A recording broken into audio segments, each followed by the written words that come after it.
RBSE board परीक्षा 2024 जो इस बार लगने वाली है कक्षा 10वीं और कक्षा 12वीं की, उनकी परीक्षाओं में बहुत ही बड़ा बदलाव किया गया है।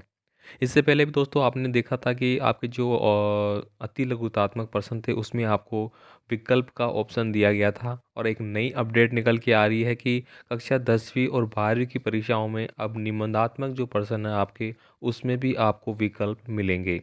तो दोस्तों ये आप सभी के लिए बहुत अच्छी जानकारी है, इससे आपकी जो परसेंटेज है उसमें काफ़ी इफाजा होने वाला है। तो यहाँ पे आप देख सकते हैं कि खंड समय में भी होगा बदलाव। परीक्षार्थियों को 16.07% अंक का है वो फ़ायदा यहाँ पे हो सकता है। तो चलिए दोस्तों यहाँ पे पूरा हम बात कर लेते हैं कितना फ़ायदा आपको दिया जा रहा है और किस प्रकार से आपको ये मिलेगा। यहाँ पे आप पढ़ेंगे कि माध्यमिक शिक्षा बोर्ड राजस्थान की ओर से 2024 की मुख्य परीक्षाएं 10वीं और 12वीं के स्टूडेंट के लिए राहत की खबर है। अब निबंधात्मक यानी कि दीर्घ उत्तरीय प्रश्न में भी स्टूडेंट को विकल्प है वो मिलने वाला है।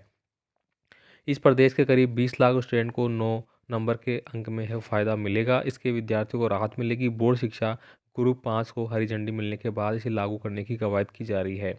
वर्ष 2023 को परीक्षार्थियों की दीर्घ उत्तरीय प्रश्नों में कोई विकल्प नहीं था। पेपर के सी खंड में परीक्षार्थियों के 3 प्रश्नों में से एक ही सवाल दिया जाता था। इस प्रकार से यहाँ पे बदलाव की बात कही गई है। यहाँ पे मैं बात करूँ तो यहाँ पे पूरा डिस्कशन बताया गया है कि किस प्रकार से आपको ये फ़ायदा मिलने वाला है।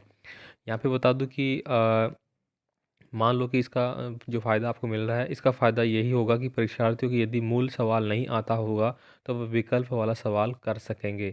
मान लीजिए कि आपको 2 सवाल दे दिए गए, यहाँ पे एक सवाल और फिर एक दूसरा सवाल और तीसरा सवाल, इनमें आपको अथवा दे दिया। मान लीजिए कि पहले यही आता था, ये आपको करना ही होता था। अब आपको अथवा में 2 और दिए जा रहे हैं, तो आप ये भी कर सकते हैं, ये भी कर सकते हैं, मतलब कोई तो होगा ऐसा जो आपको आता होगा। इस प्रकार से आपको फ़ायदा मिलेगा और आपकी जो परसेंटेज है उसमें फ़ायदा आपको मिलेगा ही मिलेगा।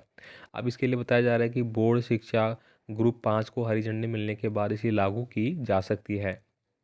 तो जो आपका अति लघुतात्मक थे उसको तो हरी झंडी मिल गई है, इसको भी हरी झंडी मिल जाती है, तो निबंधात्मक प्रश्नों में भी आपको एक नया विकल्प देखने को मिल सकता है। तो दोस्तों न्यूज़ को अपने दोस्तों के साथ ज़रूर सेंड करें जो कक्षा 10वीं और 12वीं में पढ़ रहे हैं। बहुत अच्छी जानकारी की आपके लिए, और आपको इसी तरीके से अपना तैयारी करनी है ताकि एग्ज़ाम में आपको कोई दिक्कत ना हो। इसलिए जो पैटर्न आपको दिया जा रहा है बोर्ड की ओर से, जो बदलाव किया जा रहा है, उसको ध्यान में रखते हुए पढ़ाई करनी है।